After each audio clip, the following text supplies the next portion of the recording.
అందరికీ నమస్కారం. తెలంగాణ రాజకీయాల్లో ఆసక్తికర పరిణామాలు. ఇటీవల ఢిల్లీలో ఏఐసిసి కొత్త భవనాన్ని ప్రారంభించారు సోనియా గాంధీ, ఖర్గే, రాహుల్ గాంధీ, ప్రియాంక గాంధీ. ఆ సందర్భంగా తెలంగాణ రాష్ట్రం నుంచి తెలంగాణ ముఖ్యమంత్రి రేవంత్ రెడ్డి గారు, డిప్యూటీ చీఫ్ మినిస్టర్ బట్టి విక్రమ్ గారు, మంత్రివర్గ సహచరులు అందరూ కూడా ఢిల్లీ వెళ్ళడం జరిగింది. ఢిల్లీలో ఆల్ ఇండియా కాంగ్రెస్ పార్టీ సెక్రటరీ కేసీ వేణుగోపాల్ గారు తెలంగాణ ముఖ్యమంత్రిని, మంత్రుల్ని అందరినీ సమావేశపరిచి ఆ సందర్భంగా ఎవరెవరి పనితీరు ఎలా ఉంది, వాళ్ళ మంత్రులు ప్రతి ఒక్క మంత్రి మీద కూడా వారు విశ్లేషణ చేశారు. ఈ సమావేశంలో సీఎం రేవంత్ రెడ్డి గారు, డిప్యూటీ సీఎం బట్టి విక్రమార్క గారు, ఉత్తమ్ కుమార్ రెడ్డి, కోమటిరెడ్డి వెంకటరెడ్డి గారు, సీతక్క, కొండా సురేఖ్ గారు, పొన్నం లక్ష్మీనారాయణ గారు, శ్రీధర్ బాబు, పొంగులేటి శ్రీనివాసరెడ్డి గారు, జూపల్లికి కృష్ణారావు గారు, మంత్రివర్గంలోని మొత్తం కేబినెట్ మొత్తం 11 మంది మంత్రుల సమావేశంలో కేసీ వేణుగోపాల్ ఎవరెవరి శాఖ పనితీరు ఎలా ఉంది అనే దాని మీద, మీ మంత్రివర్గం ఎలా పనిచేస్తుంది, మీ మంత్రులు ఎవరెవరు ఎలా బిహేవ్ చేస్తున్నారు, ఎవరెవరు ఏ విధంగా ఉన్నారు, ఎవరెవరు ఇతర శాఖల్లో ఇన్వాల్వ్ అవుతున్నారు, ఇతర జిల్లా మంత్రులు వచ్చి ఆ జిల్లాలో పెత్తనం చేస్తున్నారు అనే అంశాల మీద కేసీ వేణుగోపాల్ శుచిమెత్తంగా వార్నింగ్ ఇచ్చి పంపించడం జరిగింది. త్వరలో ఇలా ఉంటే కనుక మీ పద్ధతి మార్చుకోకపోతే, మీరు పదవులు పొందారు, మీరు మంత్రులు అయ్యారు, కింద కేడర్ని కూడా కార్పొరేషన్లు వివిధ పదవుల్లో వాళ్ళందరినీ కేడర్ని కాపాడండి, కేడర్ పట్ల నిర్లక్ష్యం వహిస్తే ఒప్పుకోము, రీషఫ్లింగ్ చేయాల్సి వస్తుంది అవసరమైతే మంత్రివర్గాన్ని కూడా అని వాళ్ళ దగ్గర ఉన్న సర్వే రిపోర్ట్ ఆధారంగా మంత్రివర్గం మొత్తాన్ని కూడా కూర్చోబెట్టి తలంటి సీరియస్ హెచ్చరికలతో పంపించినట్టు తెలుస్తూ ఉంది.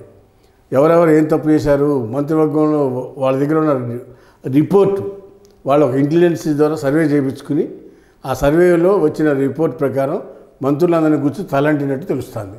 అందులో మరీ ముఖ్యంగా ఒక మంత్రి గారు అయితే ఇతర మంత్రుల శాఖలో కూడా పనిచేపిస్తూ ఉన్నట్టు కొన్ని ఆధారాలతో సహా అక్కడ తెలియపరచడం జరిగింది. దాంతో మంత్రులంతా అవాక్ అయ్యారు, షాక్ అయ్యారు. మేము చేసేది పక్క మంత్రికి తెలియకుండా మేము చేస్తుంటే ఇక్కడ ఢిల్లీ దాకా ఇన్ఫర్మేషన్ ఎలా వచ్చింది అనేది వాళ్ళు ఆశ్చర్యపోయారు మంత్రులంతా కూడా. కాబట్టి కాంగ్రెస్ పార్టీ ఢిల్లీలో ఉన్న పెద్దలు ఢిల్లీలో ఉన్నారు, మనం హైదరాబాద్లో ఉన్నాము అనుకుంటే కుదరదు. మీరు చేసే ప్రతి నడవడిక, ప్రతి మూమెంట్ మీద మాకు ఎవిడెన్స్లు ఉన్నాయి, రిపోర్ట్లు ఉన్నాయి అని రిపోర్ట్లతో సహా బట్టబయలు చేశారు కేసీ వేణుగోపాల్. మీ ఇదే పద్ధతి కనుక ఉంటే రాబోయే షఫ్లింగ్లో మంత్రివర్గంలో ఉన్న మంత్రిని కూడా మార్చడానికి వెనకాడే పరిస్థితి లేదు హైకమాండ్ అని స్పష్టంగా కేసీ వేణుగోపాల్ తెలంగాణ మంత్రివర్గాన్ని మొత్తాన్ని కూర్చోబెట్టి తలంటినట్టుగా మనకి విశ్వసనీయ సమాచారం ద్వారా తెలుస్తుంది. దాంతో మంత్రులంతా ఒకసారి ఉలిక్కిపడి రాబోయే రోజుల్లో కేడర్ ఏ పని అడిగినా కేడర్ పనులు అన్నీ కూడా చేసి పెట్టండి, కేడర్కి కూడా ఖాళీగా ఉన్న నామినేటెడ్ పోస్టులన్నీ కూడా నింపండి అని 1-10 సార్లు కేసీ వేణుగోపాల్ హెచ్చరిక చేసినట్టుగా మనకు తెలుస్తూ ఉంది. ఈ సందర్భంగా సీనియర్ మంత్రులందరికీ కూడా ఒక హెచ్చరికలాగా చెప్పారు కేసీ వేణుగోపాల్. ఏమని, ముఖ్యమంత్రి మీద ప్రతిపక్షాలు బీఆర్ఎస్ పార్టీ నాయకులు హరీష్ రావు, కేటీఆర్ వీళ్ళంతా కూడా విమర్శలు చేస్తూ ఉంటే మీరు సరిగ్గా దాటిని ధీటుగా సమాధానం చెప్పట్లేదు. మంత్రివర్గ సహచరులు మీరు మీ శాఖల మీద గ్రిప్ లేదు, ముఖ్యమంత్రి గారిని కామెంట్ చేసినప్పుడు ఆ కామెంట్కి కూడా మీరు ధీటుగా సమాధానం చెప్పట్లేదు. మీరు మా మంత్రివర్గం మొత్తం కూడా ముఖ్యమంత్రి గారితో కలిసి పనిచేయాలి, మీలో కోఆర్డినేషన్ లోపించింది అని కూడా ఈ సందర్భంగా కేసీ వేణుగోపాల్ గారు ఆ సందర్భంగా చెప్పడం జరిగింది. చెప్పడమే కాదు, హెచ్చరికలు కూడా జారీ చేశారు శుతిమెత్తంగా. మీకు గౌరవిస్తున్నాం, మీరు ఆ గౌరవాన్ని కాపాడుకోండి, మీరు టీంలాగా పనిచేయండి.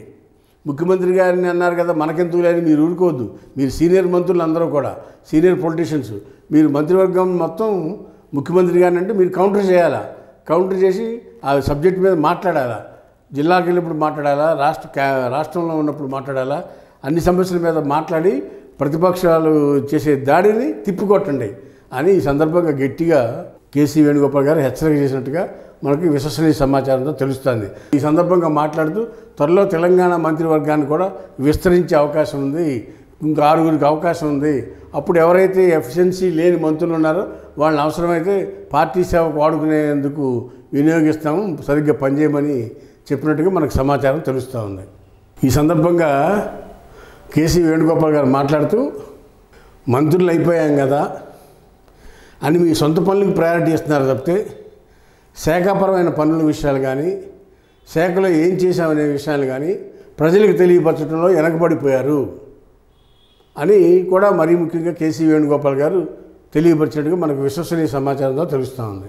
ఈ సందర్భంగా మంత్రులందరూ కూడా కోఆర్డినేషన్తో పనిచేసుకోకపోతే మీలో సొంత పనులకు ప్రయారిటీ ఇస్తున్నారు తప్పితే ప్రభుత్వం సంబంధించిన శాఖాపరమైన పనుల మీద కానీ, ప్రభుత్వం యొక్క పనితీరు మీద కానీ ఎవరో కూడా గట్టిగా మాట్లాడకపోతే త్వరలో మంత్రివర్గ షఫలింగ్లు అవసరమైతే మంత్రిని కూడా తొలగిస్తాం, మీ శాఖలో మీరు ఎఫిషియన్సీకి పనిచేసి తొలగిస్తామని చెప్పడం ఈ సందర్భంగా జరిగిందనేది మీకు తెలియపరుస్తూ ఉన్నాం.